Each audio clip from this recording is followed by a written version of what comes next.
This is 99% Invisible. I'm Roman Mars. What if I told you that there was a piece of technology that could do away with traffic jams, make cities more equitable, and help us solve climate change? You might think about, driverless cars or hyperloops or any of the other new transportation technologies that get lots of hype these days. But my guest on the show this week has written a whole book about a much older, much less sexy piece of machinery, one that he thinks could be the key to making our cities more sustainable, more livable, and more fair. The humble omnibus. Oh, we just call it a bus now. Stephen Higashide is a transit expert, bus champion, and author of a new book called Better Buses, Better Cities. And the central thesis of the book is that buses have the power to remake our cities for the better. But he says if we want the bus to reach its potential, we're going to have to make the experience of riding one a lot more pleasant. Americans take 4.7 billion trips a year on the bus, but so many of those trips are miserable. They're slow, they're circuitous, you're standing on the side of the road, sometimes not even with a sidewalk or a shelter. Right. So it's really a miserable experience, and yet public transit is the most efficient way to move people around. It's essential if we are going to defeat climate change. So why is the bus a key to the issue of climate change, and what is its role as an environmental technology as much as a transit technology? So transportation is now the largest contributor to greenhouse gas emissions in the U.S. And so that means, on the one hand, it does mean that we have to look at electrifying automobiles. But at the same time, when you look at climate modeling, whether that's at a municipal level, state level, or national level, you just see that electrification is not going to be enough to meet our climate goals. And that means we have to build cities and neighborhoods where people don't have to drive as often, and they have to be able to make shorter trips. And so public transit plays a huge role in that, and buses play a really essential role in that as well. Can you talk a little bit about how efficient buses can be in terms of moving the most number of people around a city, and what are the environmental impacts of that?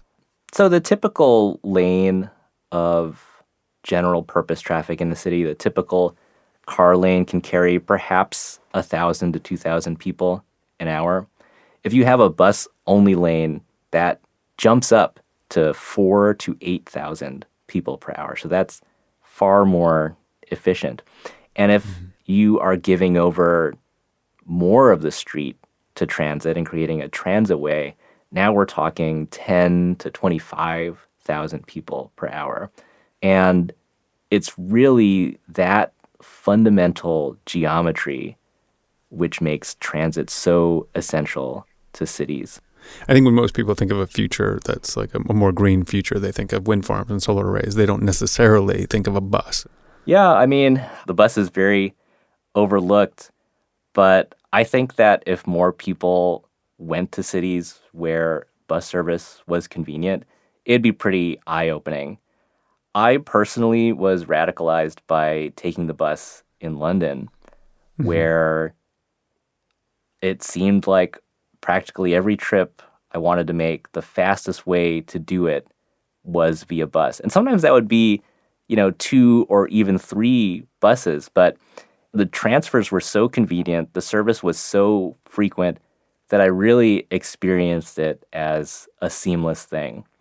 And, maybe that's a little bit of the rose-colored eyes of someone who is visiting. I'm sure, I know for, people in London are going to have their complaints about transit. It's actually really hard to praise transit anywhere because local people know that there are always a lot of problems. Yeah. But still, it was an eye-opening experience.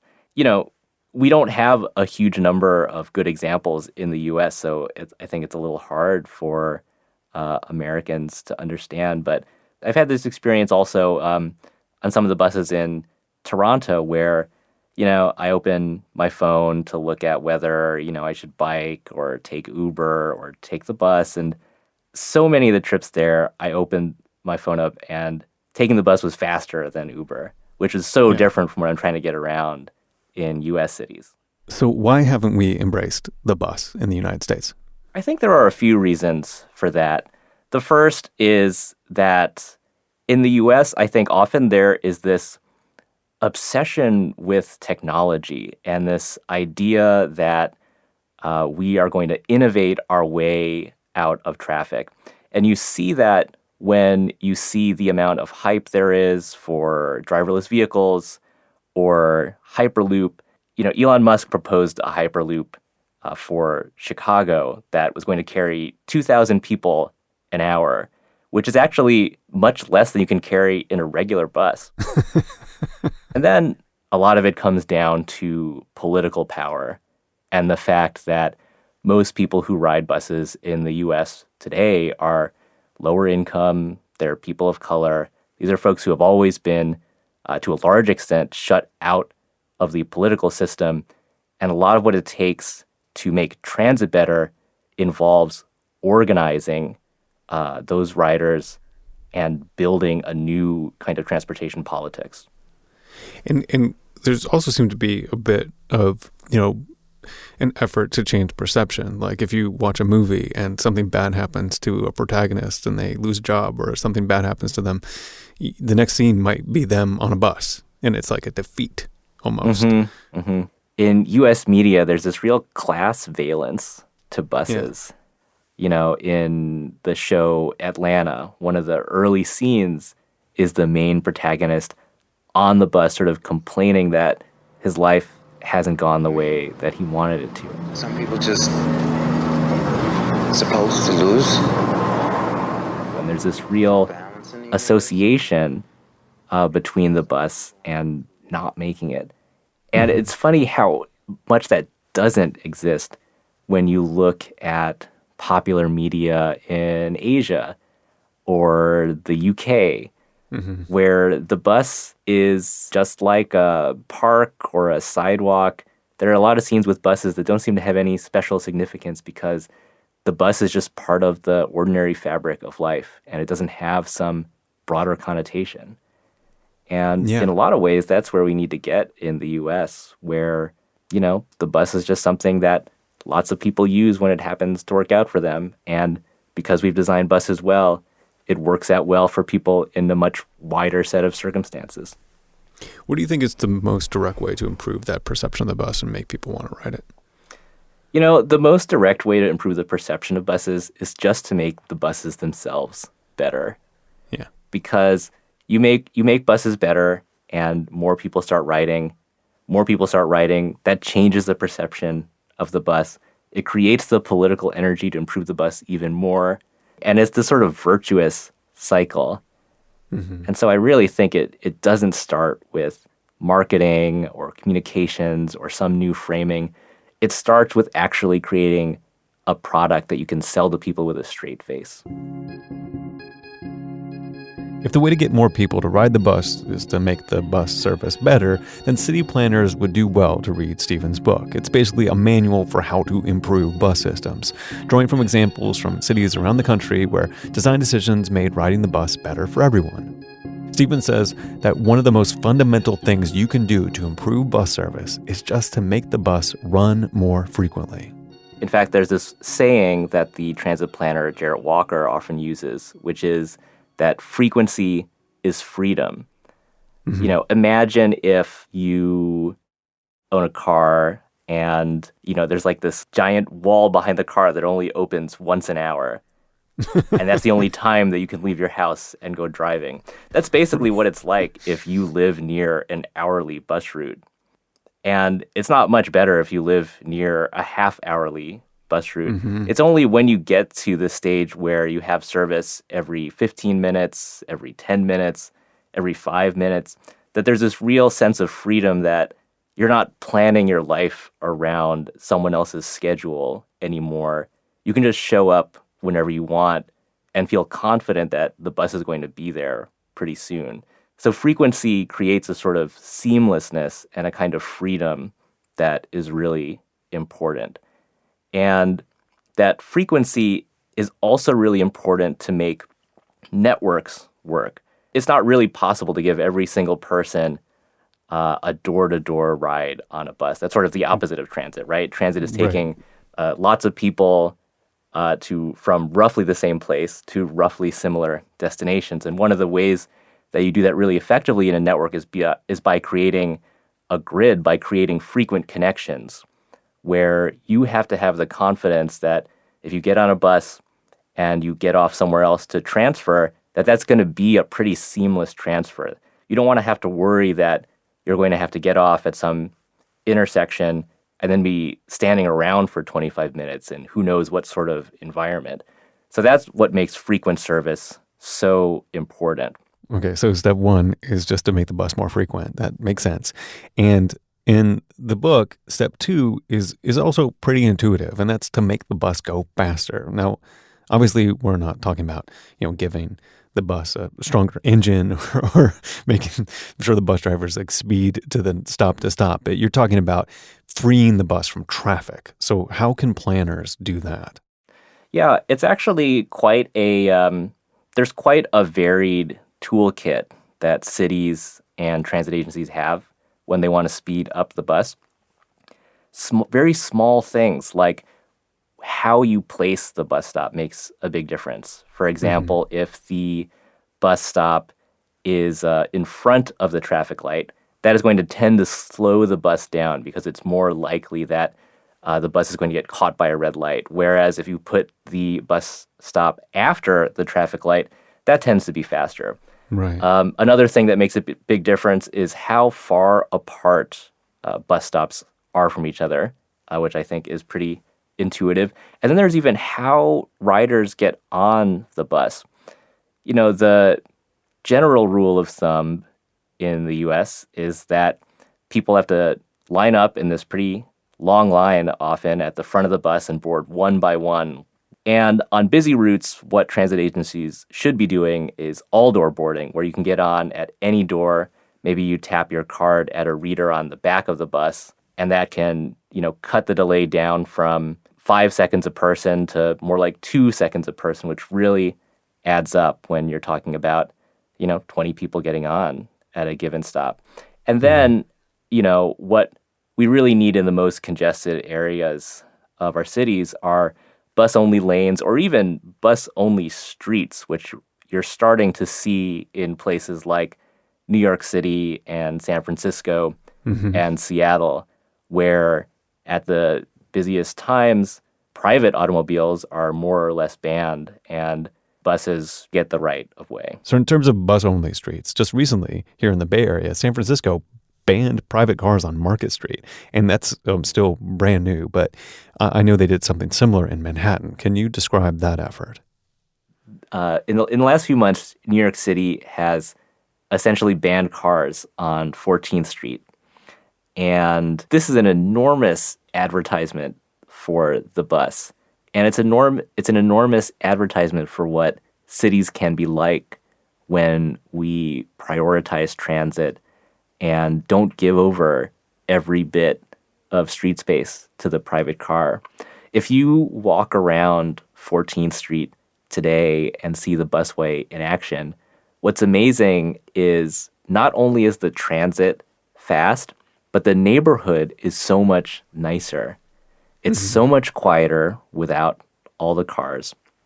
You can see ambulances have a clear shot and aren't getting stuck in traffic. Trucks are allowed on this transitway, so it's actually very convenient for the businesses that are on this corridor.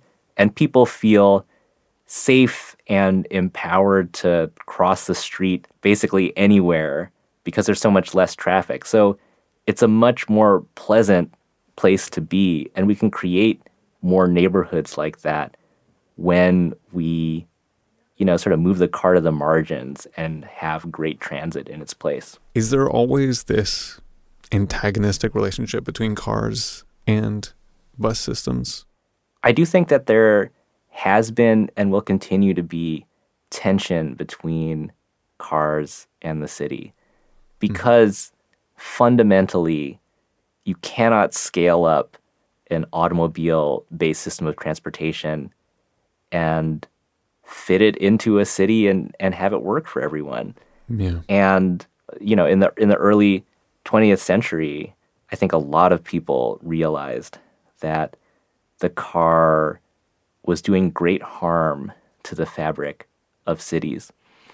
And there's a lot of important history to read about the ways in which, for example, public opinion was really against automobiles and the violence that they brought into cities. I think we have to keep in mind sometimes urbanists talk with a little bit of hyperbole about banning cars, which I think is very appropriate right now in specific neighborhoods. But we have to reckon with the fact that in a lot of the sprawling U.S., transit just doesn't get you the same access to jobs and opportunities that cars do. And the solution to that is really scaling up and creating great transit.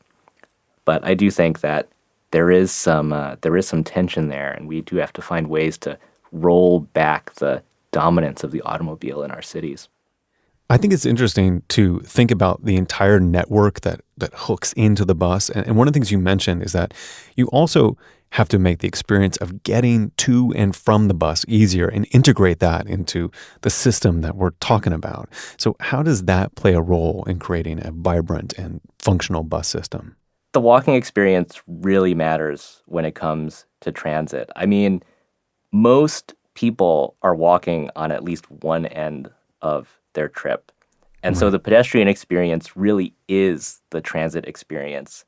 And you can provide someone with a bus that is frequent and fast and reliable, but if their experience when they get off the bus is that they have to cross an 8-lane road and there's not a sidewalk and there's nowhere to wait, they're not going to experience that as a great transit experience. So this is really important, and it also is hard and frustrating because almost always the entity that controls sidewalks and the walking experience is different from the government agency that is providing bus service. So there's a lot of work that has to happen to develop those relationships, to create some sort of regular process. Walkability is a huge problem in America. You go to Austin, Nashville, Denver, these are all places that have like $1 billion backlog in sidewalks, where huge amounts of the street network don't have sidewalks. And even in places like Philadelphia and New York, you see these huge lawsuits because like curb ramps aren't sufficient for people. So I really think walkability is this urban crisis, which we don't talk about that much. And it definitely has an impact on public transit. So another way to improve bus service is to make it more equitable and safe. So how do you go about making it so that everyone feels comfortable riding the bus? I think a lot of times transit agencies look at survey data showing that, people are worried about their personal safety on transit, which is a major reason why people don't ride or a major reason why people stop riding. But transit agencies see that safety is a concern, and often they very quickly go to policing as the answer. And that is one solution that makes some riders feel safe, but it can also make riders feel less safe. And you don't want to create an environment where people feel like by getting on transit, it could have implications for, their immigration status, or it could lead to them being, embroiled in the criminal justice system. And there are a lot of aspects to safety, whether that's lighting, station design, human presence, which may or may not be law enforcement. These are really things where conversations have to happen at the community level, where you have to have this conversation about what is the community definition of safety, and sort of not assume what the answer is. And then I also think when it comes to equity, fares are really important. How we pay for transit, how much, and whether people are really being treated equally. And let me just give a couple of examples. So at a lot of transit agencies, it actually turns out that wealthier transit riders pay less because there's a discount for a monthly pass, Right. whereas low-income riders can't afford to pay for that monthly pass up front. So instead, they're paying, $250 every time they get on, and it adds up to much more than the cost of the monthly pass over time. Right. So one thing that a few transit agencies have started doing is something called fare capping, where if you're paying by the ride, once you get to that level where it's at the same level as the monthly pass, all your rides are free for the rest of the month after that. So it's like no one ends up paying more than the cost of that monthly pass. You mentioned making one of the things about the frequency is everyone getting on all the doors available. Mm-hmm. And I think this leads to people thinking about fare evasion. Mm-hmm. And Mm-hmm. is fare evasion really a problem? Part of my brain thinks that this cannot possibly be a problem. Like it really costs that much or causes that big of a problem. What is your take on that and how it fits in with the stuff you've been thinking about? Sure. I mean, I think it's really important to take a customer-focused approach to fare evasion. Uh-huh. When you look at bus fare evasion, you have to confront the fact that in most places, it's actually kind of hard to pay for the bus. Yeah. If you pay in cash on some systems, you have to pay via exact change. It can be very unclear where to buy a transit pass. Yeah. When researchers looked at this in Washington, D.C., they found that the neighborhoods where rates of fare evasion were the highest were places where there was a lot of poverty and also no store where transit passes were sold. Mm-hmm. This really tells us a couple things. First, that if you criminalize fare evasion, to some extent, you are criminalizing poverty, which isn't equitable. And you also oftentimes are punishing people for the shortcomings of your own user experience. Right. It should be the case that if you want to load your transit pass, it should be really obvious where to do that, whether that's on an app, whether that's at a convenience store. It should be really obvious, but in most places, it isn't. And I think you also have to ask yourself, if people aren't paying the fare because they literally can't afford it, it's not like transit agencies are missing out on huge amounts of revenue. Right. If you crack down, that just means people aren't going to ride. And it means that, they're not going to get to work or to healthcare or make the trips that they need to make.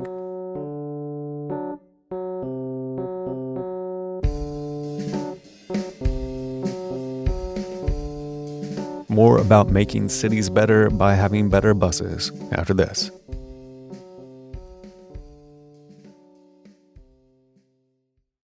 One of the things that struck me when talking to Stephen is that, we have the technology we need to make our cities more livable and more sustainable. The problem is that we just aren't making the best use of that technology. We talk so much about technological innovation in transportation when the real innovation that is needed is innovation in governance or innovation in the public process so that we can build transit projects much more quickly. One of the things that I write about in the book is the unfortunate fact that a lot of bus lane projects are designed in a way that is like a highway mega project with like multiple rounds of design and dozens of public meetings. And you end up with a situation where it can take 6 or 8, or in some cases even 10 years to put a bus lane on the street. And we just don't have that time if we want our cities to be sustainable.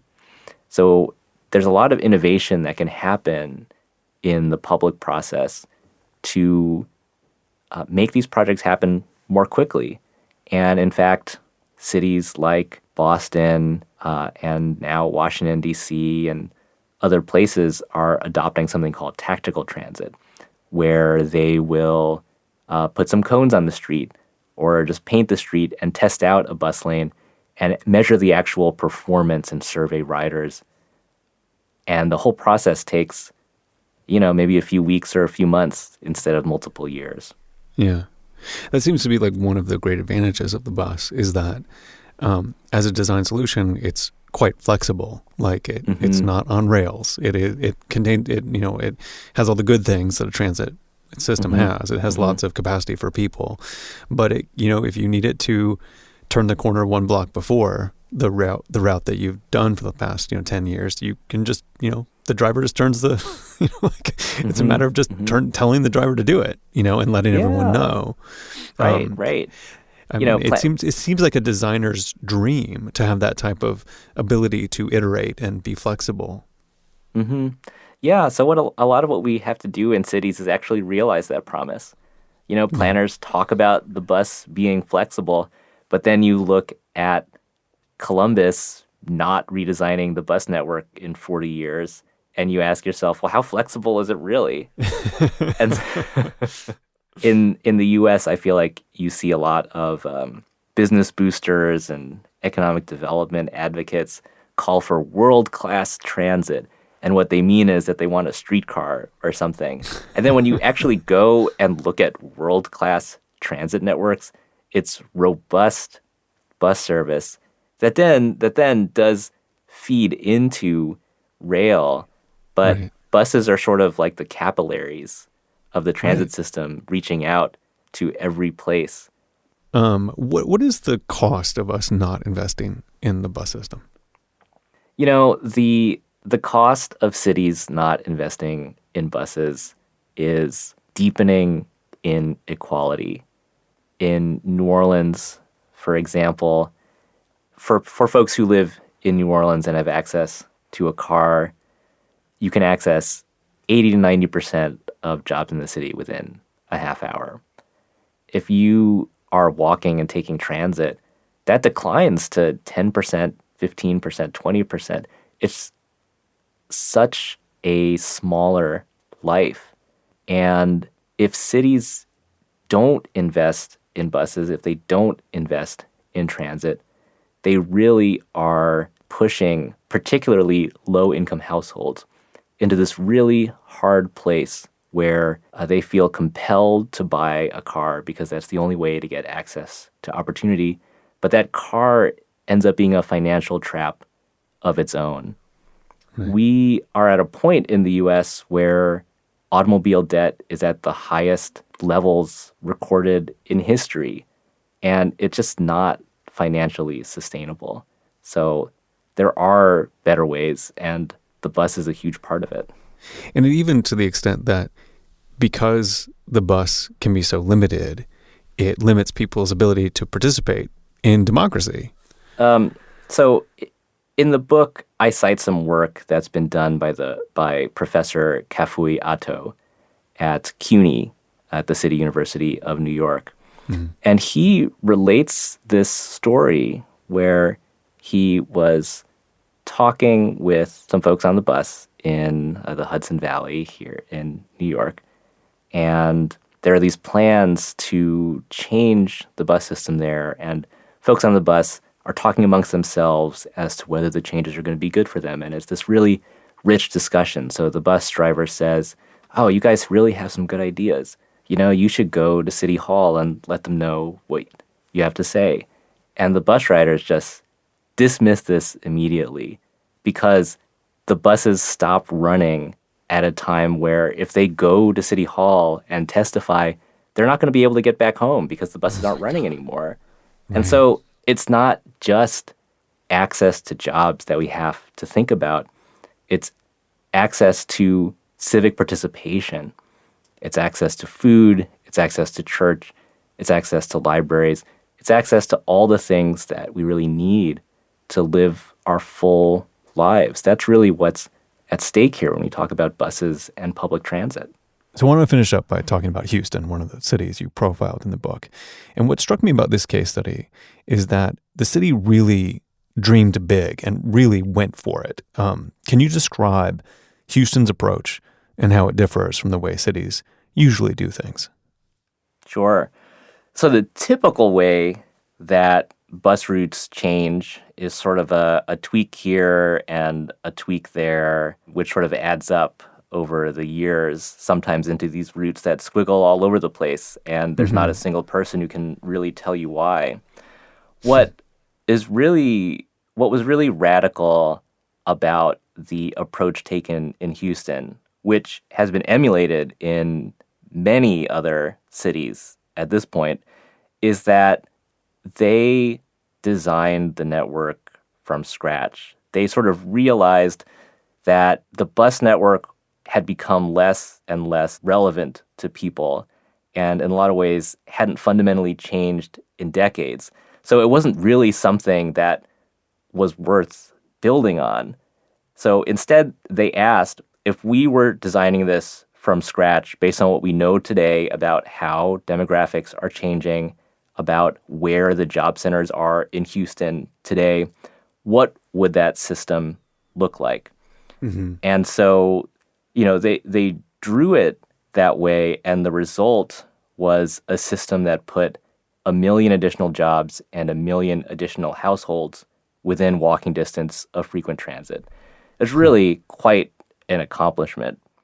That seems like such an accomplishment that more people should know about it, but all I tend to read about in terms of transportation stories are new fancy things, just new technologies. I think that there's a secret reason why a lot of people in the transportation space focus on technological innovation, and that's because they're shying away from their own responsibility and they're hoping that the private market is going to solve the problem. But what private transportation companies have given us are boutique services for the well-off. Right. And what we need is affordable, widespread transit, and that requires public champions. Yeah. And also it requires public champions and also an acceptance that it's never done. Like I feel like there's this idea that there's this technological holy grail which will solve the problem and then the problem is solved. Whereas this isn't a problem like that. This is just a problem of like maintenance and care and thinking about the city and what your constituency is. It just seems like it's a different mindset than the Silicon Valley mindset. Yeah, I think that's a great point. Cities are changing and transit systems have to adapt to meet that. And I think a lot of what I write about in the book, a lot of what's really important is actually the role of the public sector and creating public agencies that are strong and responsive and have the capacity to be able to do something like build a pipeline of projects or to plan and implement bus priority projects across the city or to do public engagement in a way that is real and not check the box and work very closely with neighborhood-based organizations. These all require hiring people with skills and undoing this hollowing out of the public sector that I think exists in a lot of places. I think we have to be open to what might seem to some to be radical, but which, I don't think it's radical at all to call for tripling the amount of bus service or quadrupling the amount of bus service that we provide in most cities. I think the experience elsewhere shows that we could do that and people would use it.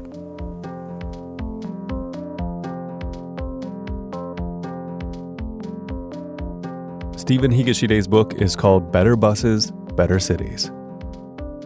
99% Invisible was produced this week by Emmett Fitzgerald. Mix and tech production by Sharif Yusuf. Music by Sean Rial. Katie Mingle is the senior producer. Kurt Kolstead is the digital director. The rest of the team is senior editor Delaney Hall, Avery Trufelman, Chris Berube, Vivian Leigh, Sophia Klatzker, Joe Rosenberg, and me, Roman Mars.